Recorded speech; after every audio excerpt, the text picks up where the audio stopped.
Ошо өңдү кандай өң кызак деп эле кайра ойлонуп, ак эле кызакпы деп. Ооба, ак эле кыласыздар го. Ак эле кыласыздар. Красканы алып келгенбиз.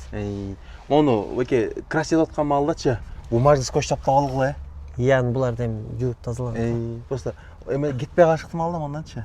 Анан кийин негизи бумажный скотч таптап биз да жууп туруп, анан бумажный скотч таптап туруп, анан кийин красить этсеңиздер жакшы болот.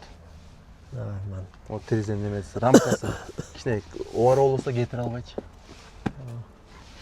Эмкан муну тонкочтор бар экен, эми улам чаптап отурам түшүндүм. Кандай тонкочтор бар экен буга? Бул тонкочтор бун биз ылдыйдан өйдө баштадык да. Биринчи лазер менен уруен коёлдук да ошол. Эми ошол жери идеалдуу түштү. Кийинки экинчи рядка уже лазер кое албадык кезин.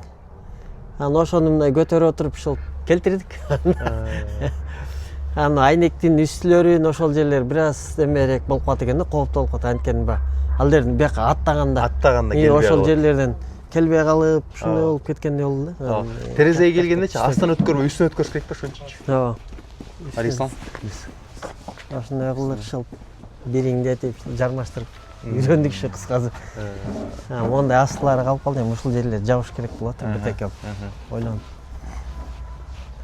Күндүз кыла чапкандыңызбы же күн салкын? Мына салкын бүткөнүбүзгө бир жумадан ашты. Баягы бүтүп эле сиз мага видео жөнөткөн турбайсызбы? Мен бүттүм. Бүткөндөн кийин эмне кылдык? Могу светтерин мурда алып койгонбуз, софиттердичи. Кое элек болчумун. Анан коюп эрте жумуштан кетип калган. Берден кечки вид кандай болот экен деп ошону тартып ошо. Кечки вид жөнөткөнүңүз беле. Ошону жөнөткөм да ошодон кийин. Сон болуптур эке.